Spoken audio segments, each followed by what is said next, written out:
I'm always the one cleaning it up. I don't rap. I clean it up. You hear me? Let's lighten the mood. Mm-hmm. Since we're talking about prison beds and stuff. Okay. The first time you ever had a cellie, right? Yeah. And A what? A cellie or a bunkie, whatever you want to call it. Yeah, yeah. And y'all was locked in. Uh-huh. And you get that feeling it's time to take a poop. Was it awkward for you? The first time? Yeah. Nah, hell, not for me. No? Nah, nope. Why not? Cause by the first time that I had a bunkie, that's what we call them in New York. Sometimes they call them a cellie, like that's another name for them out of state. But by the time I had a bunkie, I had already made niggas what they call that again? Hold on. I forgot what they call it, but I had already had a couple of people literally in my hand already by the time I had a bunkie. So me taking it didn't bother me. I had already made niggas in my hand, bend over and take right into my hand. Like literally? Literally. What was the purpose? So nigga might, yo, S, that nigga got an ounce of, he got an ounce of Za. He got an ounce of Dro back then, yo, S, and they got a half an ounce of Dro. I be like, what? Where? Grab the nigga by the back of his arm, nigga, right here, nigga. Right? Nigga, right in the day room, y'all. It'd be a table right there. It'd be a table right here, and it'd be a sink right there. We put the nigga in between the table and the sink. I'd be standing like this, waiting for the nigga doodle to the doodle will land in my hand. I toss that shit. I toss that shit, right? I got it. Nigga, get the right. I go to the sink. I tell the nigga, get the from over here. Go to the sink. He be like, yo, can I get at least one joint or something? Get the right. Rinse that literally. Rinse that bust it open out of the condom or the balloon or whatever. Yo, listen, nigga, go get. We might have some. Yo, he talk about lighting the mood, and this is what I come back with, right? Yo, look it, right? Word up, nigga. Yo, they try to make me one time. That's crazy, right? Nigga try to do me like that, bro. Wow. Try to do me like that. In there, you heard? Yeah. What? That's what it's called. So that's basically extortion. What? Like if you press somebody. Oh no, that's a robbery. That's an armed robbery. Okay. What?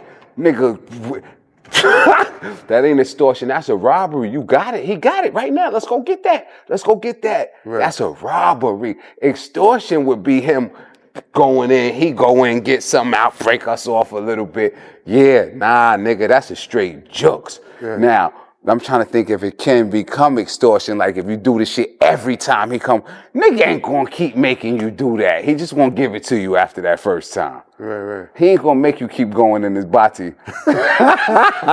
No diddy? No diddy. Yeah, hell yeah. Word up, word. Nah, by the time I had a bunkie in the cell was small thing to us. Right. So nigga ain't even think about no nigga usually just drape if he in the cell with you, nigga just drape a sheet or something over his lap and do his thing. Or we be having a curtain too, like from the corner of the bed over to wherever point we'd make something on the wall where you could just hang that joint up. But for the most part, dudes don't when they bunkie in the cell. That's very rare. That it actually, niggas don't when they bunkie in the cell.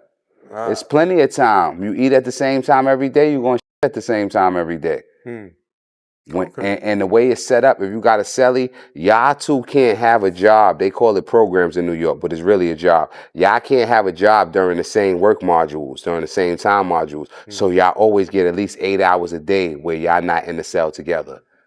Okay. That's the way they set it up with bunkies or whatever. So I had bunkies for years and we never when the other one was in the cell. Never, not one time. And we lived together for years.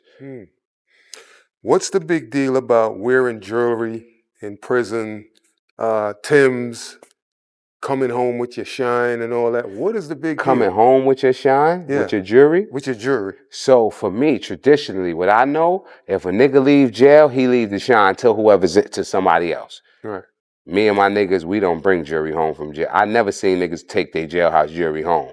But That's what's the big deal about wearing it in prison? wearing. First of all, it ain't no gun to protect it in prison. So if you got on jury, Yeah. you protected it with you holding that down. A lot of people could be whoever they are with a gun. Right. But in prison, you don't got no gun. This is the measure of a man a lot of times. Who are you as a man with just what you got, right? That's one big part of it. That's one very big part of it. Another thing is it shows that you still got some money. You're not begging. You still wearing jury, because if you would have sold that in jail quick. The nigga got a girl he want to give a chain to. You understand what I'm saying? So it's still the same thing. It's a social status. It's a symbol. It's a symbol of wealth. That's all. Here's another thing. I think it's I think it's a violation, and this is for the gangsters only. Okay. Love songs being played and sing in prison. Love songs being played and sing in prison. And singing in prison? Yeah. You know, you're singing along to a love song. Yeah. Nah, that ain't cool. In prison? In prison. That's not cool. How long you been in there? Me? Well, when people call me, I hear it. I'm asking you how long you been in there. Me? Yeah. Never been in there. What in there you have it? No, I mean, how come you on. gonna say what? Why would you be singing love song in a dark cell with another dude? First of all, this is playing love this song, is one of the reasons why you have this is why this is why the graveyard triple bunk. Mad ignorance. So first of all, most cells in most prisons, they are not, there's nobody in that cell with you, my man. Most of them, you in there by yourself. What are you talking about? What about the and it's two-man dark, cell? dreary shit. You never even been in there. It's not dark and dreary in most jails, bro. What There's about plenty the of two-man light. cell? Huh? What about the two-man cell? The two-man cell, if they in there playing R&B, that's on them. But most of the time, a nigga's in there blasting his music, the other niggas not in there with him. And if he is, they in there chilling, talking about some old school shit, getting high, smoking weed. Yo, they still human beings with memories, bro. They still human. Every time they was training new officers, when they walk past my cell, you know what I should say? What? Young man, those are human beings in those cages. Those are human beings in those cages. So you telling me because he got a prison sentence, he shouldn't be singing to the woman that he might never see again? He shouldn't zone out? That's what you telling me? No, I think it's inappropriate. And Listen, that's play some and my whole OJs, thing is this, and I tell you Backstabber, this, right? I tell you this. Earth, Listen Wind, to and this, Fire, listen to me, y'all. Listen to me. Any R&B song that somebody wanted to play in the jails I was in, if he was in there with us, they would play that. And this bitch ass nigga won't say nothing, or I stab his ass 122 times until my arm get tired first. He was sitting there and listening to that shit, and he might be singing it too. Bitch ass nigga, shut the nigga. Shut the I'm playing what I want. Niggas would have been in there singing that shit along with us. Him right here. This nigga would have been singing with us. Wanna hear that shit, man. Nah, nigga got big, he might be thinking about a never gonna see again. The song is hot. He might not never get out of jail. So what, he can't listen to music no more? No, it's the selection of songs, like, you know, The Boy's Mine. Like, nah, that's inappropriate. I'm gonna tell you this, that. bro. No. I bumped that same song. I was working out to that shit because I knew gonna be fighting over me when I got let go. I was in that cell by myself. I don't see nothing wrong with nobody expressing themselves, because a lot of dudes that's playing R&B, they not gay. They got mad pictures of they out on their bed. They got black tear. They got fucking magazines it's a out. selection of songs. Like, it's just a selection of songs. Yeah, like, no, you can't be singing The Boy's Mine in prison around and this is the gangsters I'm talking about. You can't do that. I'm trying to tell you, I think them niggas could do it. If they really is gangsters, you say. And they don't even change the words. Yo, you would have been singing along with them. I know you for some time now. You would have been singing along, nigga. You would get involved. My man, listen. He ain't trying to hear all that. Not happening. Yo, not happening. This is the only thing I'm saying. Yeah. Human beings are human beings. If this person might have been wherever they was calling you from, if they was in New York State, and especially if they got a cell phone, they got their curtain up, they in their cell zoning out. You tell that nigga something, that nigga will kill you, bro. First of all, you can't even look. You know that? You can't even look in a nigga's cell, bro. When you walk into chow and all the cells is on this side. If you even peek this way a little bit, nigga see you, nigga gonna stab you. What are you talking about? Say something about what I'm doing in my cell. I got y'all. Once you in your cell and that shit closed, that's all your space. You zone out and go wherever you want to go. Niggas will put their curtain up or not. A nigga could be in there listening to Brandy beating off with no sheet or nothing covering his cell. Because if you look into a nigga's cell, niggas will kill you. Nigga walk like this. Everybody know that. Once you glance to the side and look in somebody's cell, you liable, you might get that shit off once or twice. After that, nigga throw some hot grease in your face, but more than likely they step into you in the yard with a knife this big. Yo, why you keep looking in my cell, my man? And niggas are bro. They in their own mind. They could sing or do what they want. And if you got a problem with that, niggas will period. You're going to find the best manners in the world. At a certain time, all of that music cutting off, unless the nigga who playing it is willing to kill anybody who got a problem with it. He's in his own zone, in his own mind. He's singing to somebody he may never see again. If he's singing loud enough for you to hear him, trust me, he's not the nigga you going to be playing with. That nigga. But you don't want to change the words though? Like, he gonna do it. I guess not. Me, I don't do that. But I guess not. He might not have the capability of changing the words. Niggas be niggas. But what I do, I mean, you could change boy to girl or me. I do change the words when I'm singing. But I don't think listen, I don't say it's not. Only reason I don't say that it's inappropriate, because I know I wouldn't say that to their face, and neither would you. Let me tell it. You would mind your business, and you wouldn't say that to them niggas if you was on that count. You don't know what he going through mentally when he in there singing like that. You don't know. Obviously, he going through something, right? And whatever it is, I know mad niggas that do that though, and this is what it is. This is their life. They still humans, bro. Right. But they could get those stigmas and stuff. This is what we get. This is why niggas is niggas. This is why a lot of us come home and get killed. This is why a lot of us never make it home. Cause you, even as a black man, you just sat here and told me if you was the judge and another black man cried in front of you, you would give me more time. 10 more years. See what I'm saying? This is why we are. This is why where we at. This is why I'm not even being a lame. For being a lemon. But you don't know what made him. You don't know what got him like that. You know what I'm saying? I tell you this, almost every time I got sentenced, I cried. When you realize that it's official now, that's what that means. It ain't no more guessing. Every time I cried, bro. Let me ask you a personal question. Yeah. Almost every time. From all the savagery, right? Yeah. Terrorizing, plunder that you cause in the street.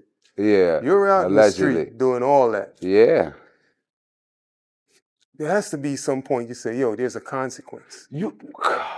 This is dumb shit. I ain't getting riled up over that. Listen, we all know there's consequences. Right. Listen, guess what? Whether I cry, whether I like it or not, I still have to deal with the consequence, right? So me crying is nowhere near, it has nothing to do with how I deal with the consequence. I'm crying. What matters is how do I do my bid? Do I stand up? Did I tell on niggas? That's part of your bid. Getting that sentence? Yo, listen, nigga got a right. People are passing out. I'm telling you, a nigga might not be able to control. You think he wanna pass out? He can't control that shit. You don't understand. He's still a human being. And this is why, cause this is somebody that fuck with me. I fuck with him, y'all. But because of people like him, I know I will never be a human in this country. I know I'm beneath a human being. I'm subhuman. Just like when they put us on those slave blocks and sold us as bucks and studs, to this brother right here, I will always be on the slave block. I will never be a human being to him, y'all. I'm like a mule, or something. Like, I'm not a human being. I'm not a human being to him. You hear what he's telling y'all? I'm not a human being to him, and nobody like me is. And I hope matter of fact, I hope y'all listen to this shit, and I hope people get their asses tossed up, and more people treat us like we less than human. He can't cry because he's tough, or because he was forced into whatever situation. He can't say, damn, I f***ed up, and shed a tear. He can't say, oh, and pass out. This is real. He can't be a human. We have unhuman expectations on people because of mistakes that they make. And this is what society do. This is the better than complex. way better than us in so many different ways because our mistakes had different consequences. This is insane. This is the American way. We ain't never gonna be humans. Look at the way our own people treat us. Look at the way our own people talking about us. Fucking niggers, subhuman. We ain't deserve it. That's what he telling me. Cause he made a mistake, he can't cry about it later. He couldn't sit in that cage for the 3 years. Hold on. Let's say it's a body. It take 3 years for most people to get to trial. Now you done sat there, thought about all the shit you did, and more importantly than that, you realize it. That's what I'm saying. Listen. I can understand. Like I have a friend that, anyway, but I can understand if you make a mistake one time. But if you are there 2-3 years, some people whole lifestyle is a mistake. Some people make 20-year mistakes, bro. You don't know that? Sometimes a nigga live a lifestyle, that whole lifestyle is for 20 years and he don't even realize it. Look back, damn, I was bugging all of those years. But people like you never did that.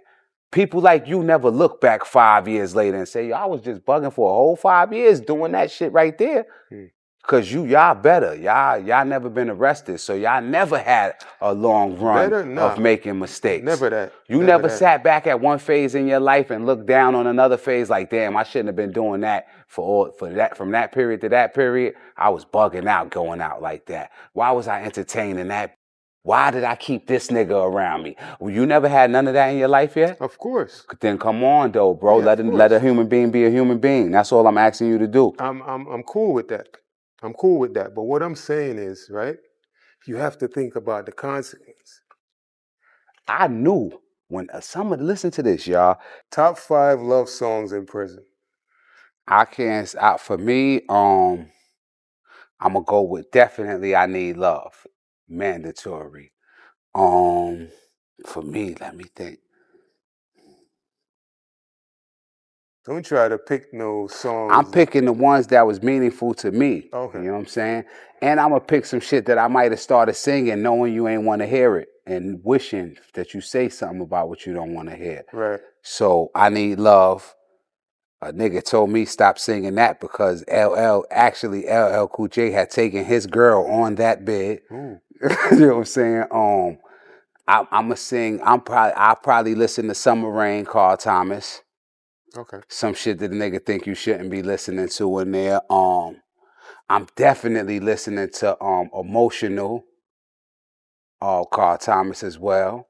I'm listening to Love of My Life, Brian McKnight. So no female artists in there? How many I got? Yeah, I'm gonna get there. I'm talking about shit that you wouldn't want to hear right now. I know. Nah, but look, if I'm gonna mess with female, I'm gonna mess with Mary J. I'm definitely gonna mess with Mary. You know what I'm saying? Which one? I fuck with her and Elton John. Okay. The Mary, I think that's the Mary song. I'm gonna mess with that, and I'm definitely gonna mess with Go Brooklyn. I got to be out my mind. I think I need someone. Boy, I'm in there working out. You hear me? Right. Now, another thing that's a relatively new introduction to the New York prison system. For a long time, dudes could only listen to Walkmans. Like, I'm talking about not even 6 years ago, dudes still had Walkmans. Within the last 5 years, they got tablets. So for people to actually be able to get access to the music they want and have it on demand, that's probably why a lot of them niggas are singing in there now, because they're hearing songs they haven't been able to hear in years. In 2019, they were still listening to cassette tapes in New York. But if I'm with Mary, it's somebody else that I'm definitely gonna be bumping a lot of Alicia Keys. But You Don't Know My Name, I'm gonna be bumping that. Okay. I'm probably at like 7 now, but I got a little sidetracked and started going with my favorites that I know you want me to bumping in there.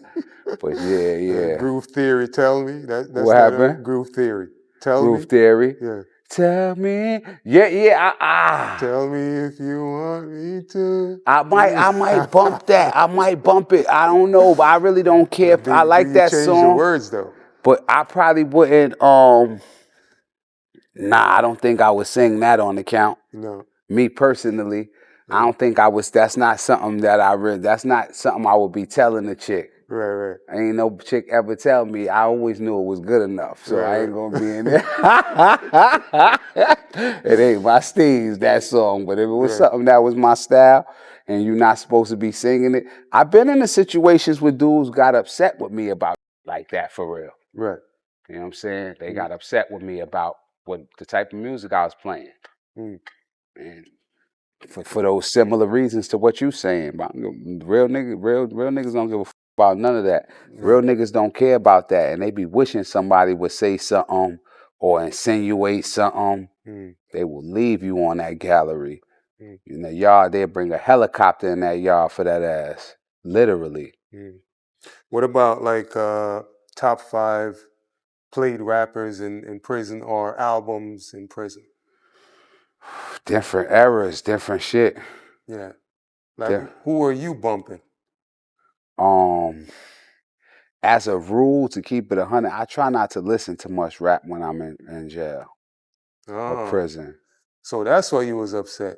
Huh? That's why you was upset about the love songs? No, what that people would have a beef with it? No, when I say I think it's it's a violation and it's Nah, I was just saying because still humans and they gotta express themselves some way.